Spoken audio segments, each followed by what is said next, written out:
Hello दोस्तों, welcome back to YouTube channel RT classes. दोस्तों, जैसा कि देख रहे हैं, बेसिक शिक्षा विभाग में कुछ न कुछ परिवर्तन होते रहते हैं और इसी परिवर्तन के क्रम में आप देखेंगे कि सबसे पहले चीज़ जो इम्पोर्टेंट बात है वो है रजिस्टर की। अब आप अपने रजिस्टर भी मेंटेन करेंगे और अध्यापन का कार्य करेंगे। अध्यापन कार्य भी ज़रूरी है और उसके साथ साथ जितना अध्यापन कार्य ज़रूरी है, बच्चों को पढ़ाना जितना ज़रूरी है, उतना ही ज़रूरी अब ये रजिस्टर बनाना है। अब तक एक शिक्षण योजना होती थी, लेकिन अभी आप देख रहे हैं कि क्लास भी एक दो अध्यापकों को दे दी गई हैं। मतलब आप कक्षा 1 पढ़ाएंगे या 2 पढ़ाएंगे, आप कक्षा 3 पढ़ाएंगे या कक्षा 4, तो अपनी क्लास के अकॉर्डिंग आपको रजिस्टर मेंटेन करना है और आपका उत्तरदायित्व होगा अपनी क्लास का। ठीक है, ये चीज़ आपको ध्यान में रखनी है, क्योंकि अब जो प्रमोशन वगैरह होंगे उनमें आपका कार्य देखा जाएगा कि आप किस तरह से कार्य कर रहे हैं, और कार्य के आधार पर आपने देखा भी होगा कई बार कि ये चीज़ निकल चुकी है, कार्य के अनुसार आपका प्रमोशन होगा।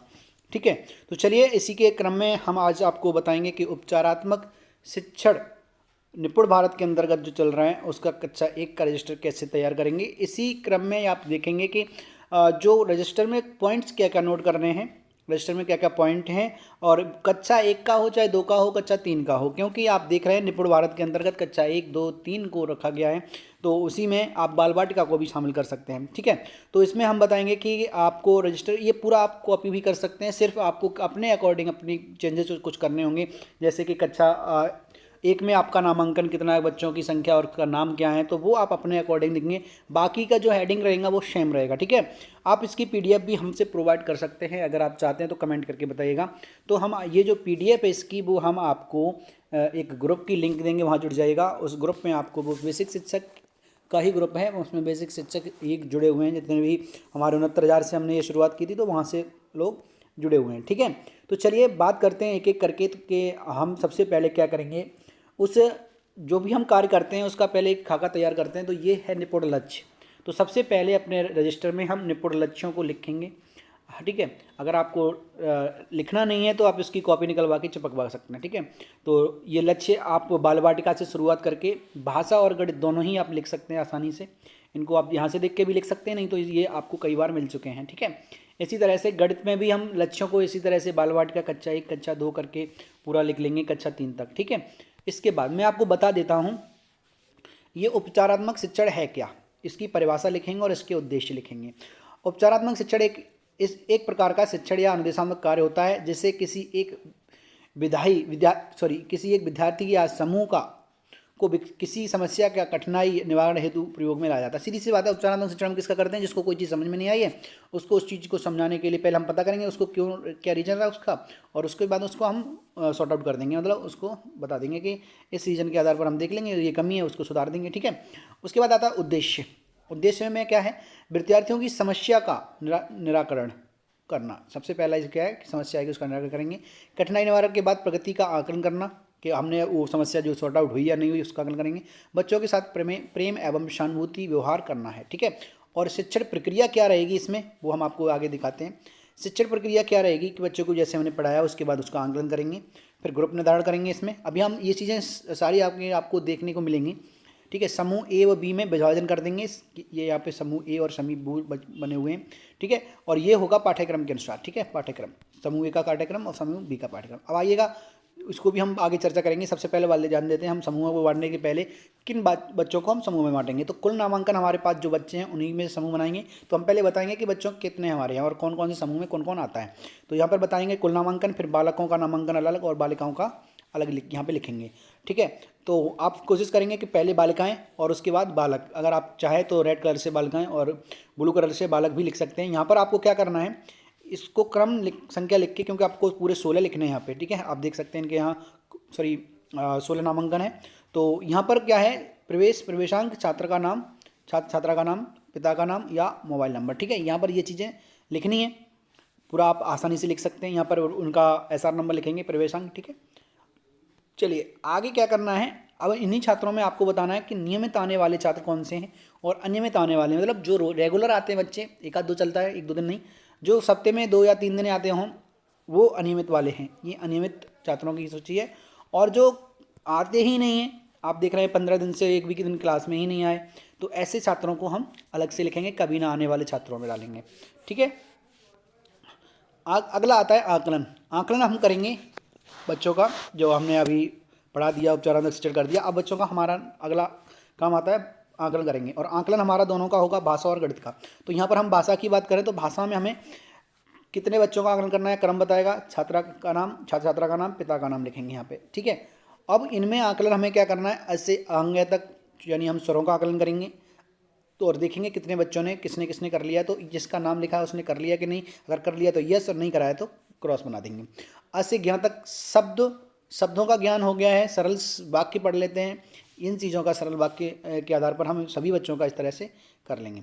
अगर कोई नहीं करवा रहा तो उसको रीजन में, जैसे कि हमने दिखाया कि अनियमित आने वाले छात्र हैं या फिर कभी ना आने वाले छात्र हैं, तो उनको हम दिखाएंगे कि ये आ ही नहीं रहे हैं, तो इनको हम कैसे कर सकते हैं। तो इन पर आपने सीधा लिखा है, भट्टा पर माता पिता के साथ रहने के कारण इन लोगों का ये चीज़ें नहीं हो सकी हैं, ठीक है। अब आइए कक्षा 1, ठीक है। कुल अब हमने क्या किया था, हमने जो बच्चों का करा दिया ना आकलन, अब इनको हमें क्या करना है कि हमने देख लिया कि बच्चे कहीं ना कहीं कमज़ोर रह गए हैं, जो चीज़ें तैयार नहीं हुई हैं उनको, तो हमने समूह 1 और समूह 2 में उनको बांट लिया, ठीक है। और समूह 1 और समूह 2 में है क्या, आप देखिएगा। भाषा में हम बात करें तो देखिए यहाँ पर रिमेडियल कार्य किस किस को चाहिए और पुनरावृत्ति कार्य के लिए कौन कौन तैयार हैं, यानी कौन से बच्चे हैं। जिन बच्चों को हमें रिमेडियल कार्य देना है, यानी हमें देख रहा है कि हमने आज से अंग तक यानी स्वरों का ज्ञान कराया, और जिन बच्चों को नहीं हो पाया उन्हें हम देंगे रिमेडियल कार्य, ठीक है। रिमेडियल में उनको फिर से दोबारा पता करके उन्हें सिखाना है। और पुनरावृत्ति कार्य ये रहेगा, जिन बच्चों ने सीख लिया उनको फिर हम जो कहते हैं ना कि रिवीजन कराना है, ठीक है। अगला है माता पिता के साथ भट्टे पर एक गए छात्र, उनके नाम हम यहाँ पे लिख देंगे, ठीक है। आ जाइए आगे चलते हैं।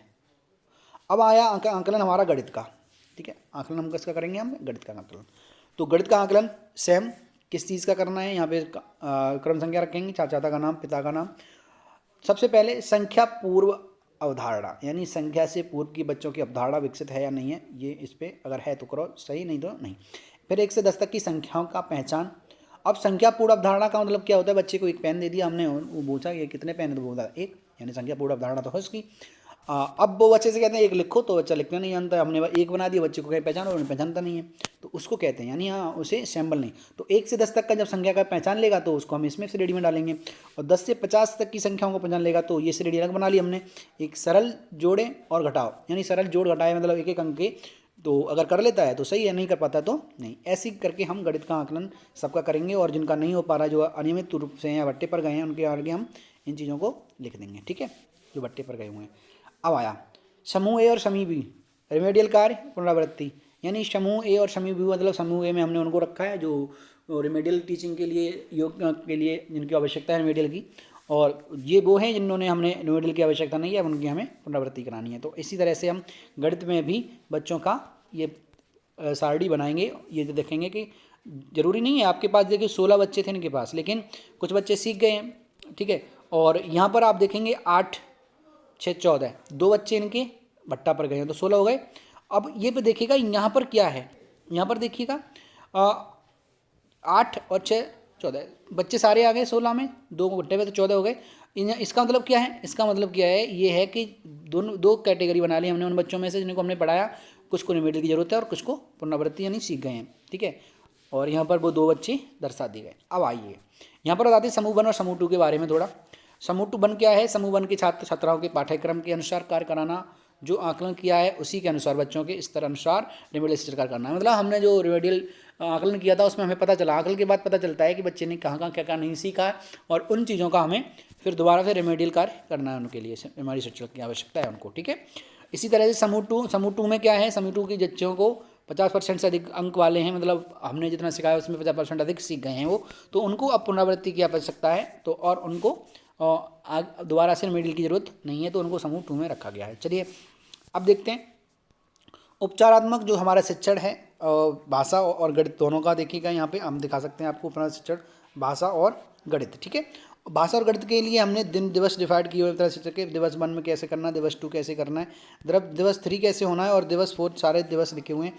और आप देख सकते हैं फर्स्ट और टू मतलब यहाँ पर समूह है, ग्रुप ए और ग्रुप बी के बच्चों के लिए, ठीक है।